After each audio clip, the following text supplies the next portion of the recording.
Right Neelima మనం చూస్తా ఉన్నాం ఎన్నికల ముందు వైసీపీ ప్రభుత్వం భారీ కాంట్రాక్ట్ అయితే అంటే మనం గతంలో కూడా చూసాం అంటే ఒకే వే బిల్లుకు సంబంధించి కూడా ఈ అంటే ఒక దాంట్లో మధ్యవర్తులుగా ఉండి ఆ వే బిల్లులు ఇవ్వడం ఇసుకను అక్రమంగా తరలించడం ఈ విధంగా అట్లాగే కాంట్రాక్టులు చేయించుకోవడంలో కూడా ఒకటే పార్టీకి సంబంధించినటువంటి ఒకటే కంపెనీకి సంబంధించినటువంటి ఇద్దరు దీనికి సంబంధించి కాంట్రాక్ట్ వేయడం దాంట్లో ఒకరికి లాభం చేకూరాలి చేయడం ఈ విధంగా అనుయాయులకు కాంట్రాక్టులు కట్టబెట్టే ప్రయత్నం అధికార పార్టీ చేస్తా ఉంది.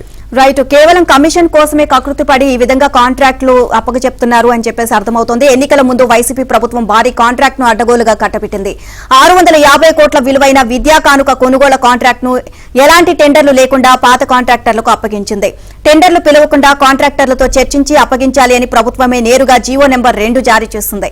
అందుకు అనుగుణంగా కాంట్రాక్టర్లతో బేరసారాలు చేసిన సమగ్ర శిక్ష అధికారులు పాత రేట్లతోనే కిట్లు సరఫరా చేసేలా ఒప్పందాలు చేసుకున్నారు.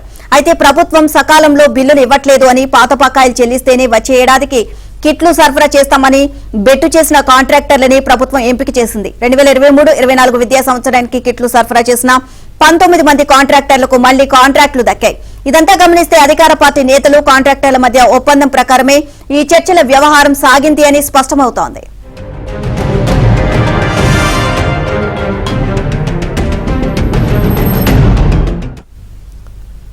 నిజంగా ప్రభుత్వం సకాలంలో బిల్లులు చెల్లించట్లేదనే ఆందోళన ఉంటే కొంతమంది అయినా కాంట్రాక్ట్ నుంచి తప్పుకునేవారు. కానీ టెండర్లు లేకుండా నామినేషన్ పద్ధతిలో అప్పనంగా వచ్చిన కాంట్రాక్ట్ కావడంతో నిధుల విషయంలో అనధికారిక ఒప్పందాలతో మళ్లీ తీసుకున్నారు. అయితే మొత్తం వ్యవహారం వెనుక అధికార పార్టీ నేతలు సీనియర్ మంత్రి ఉన్నట్లు తెలిసింది. ఎన్నికలు కావడంతో కమిషన్ల కోసమే ఇంత పెద్ద కాంట్రాక్టును కావాల్సిన వారికి కట్టబెట్టినట్లు అర్థమవుతోంది.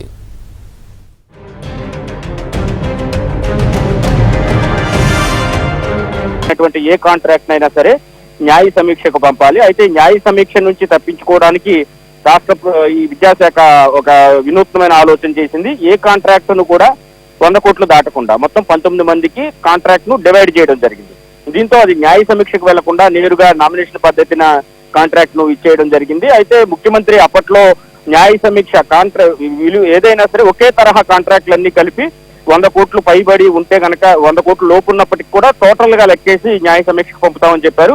ఆ విధంగా చేయకపోవడం అనేక అనుమానాలకు తావిస్తోంది. మొత్తం విద్యా కాంట్రాక్టు పాత కాంట్రాక్టులకు కట్టబెట్టడంతో 650 కోట్లతో 37 లక్షల కిట్ల కొనుగోలుకు సంబంధించి టెండర్లను అప్పనంగా అప్పగించేసింది.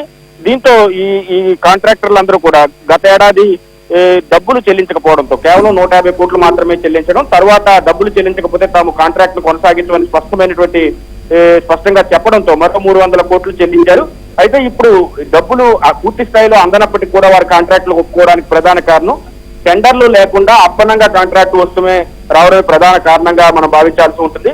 ఒక రకంగా తమవారు అనుకునే వారికి కాంట్రాక్టర్లకు లబ్ధి చేకూర్చేందుకే టెండర్లు లేకుండా నేరుగా నామినేషన్ పద్ధతిలో ఇది 100 కోట్ల రూపాయల కాంట్రాక్ట్ ను ఇచ్చేయడం జరిగింది. కేవలం ఏదో regular file routine file move అయినట్టుగా దీన్ని మూవ్ చేశారని కూడా చెబుతున్నారు. మరోవైపు ఇంకొక అంశం ప్రధానంగా తీసుకుంటే కనుక ఎవరైతే ఈ 5 ఏళ్ల కాలంలో పనులు చేశారో వాళ్ళెవరికి బిల్లులు చెల్లించని పరిస్థితి అయితే ఉంది. దీనికి సంబంధించి వారి నుంచి తాము గనక బిల్లులు చెల్లించకపోతే ఇబ్బంది పడతామని చెప్పిన పరిస్థితి అయితే ఉంది. అయితే ఆఖరి నిమిషంలో లాస్ట్ మినిట్ లో దాదాపు 4,700 కోట్ల రూపాయల అప్పులు తెచ్చి మరి బిల్లులు చెల్లిస్తున్నారు. మొత్తం 5 రోజుల్లోనే 584 కోట్ల రూపాయలను పనిచేశారు కాంట్రాక్టర్లకు. దీనికి సంబంధించి కూడా ప్రభుత్వం సరైన వివరణ ఇవ్వలేకపోతోంది.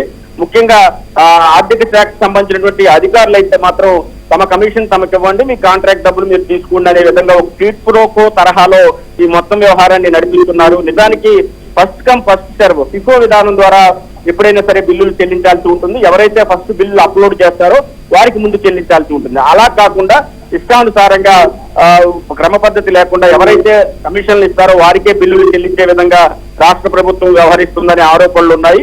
ముఖ్యంగా 6,500 కోట్లు కాంట్రాక్టర్లకు మార్చి 6వ తేదీ నుంచి 15వ తేదీ మధ్య చెల్లించారంటే మనం అర్థం చేసుకోవచ్చు వచ్చే ప్రభుత్వం వస్తుందో రాదో. ప్రభుత్వం కనుక రాకపోతే కనుక మీ బిల్లులు ఆగిపోతాయి, కాబట్టి మీరే మాకు ఆమ్యామ్యాలు చదివించుకుంటే కనుక మీ కాంట్రాక్ట్ సంబంధించిన డబ్బులు మీకు చెల్లిస్తామని బేరాలు ఆడటంతో చేసేది లేక కాంట్రాక్టర్లు కూడా వారి కమిషన్ వారికి ఇచ్చి ఆ మేరకు నిధులను అయితే పొందుతున్న పరిస్థితి అయితే ఉంది.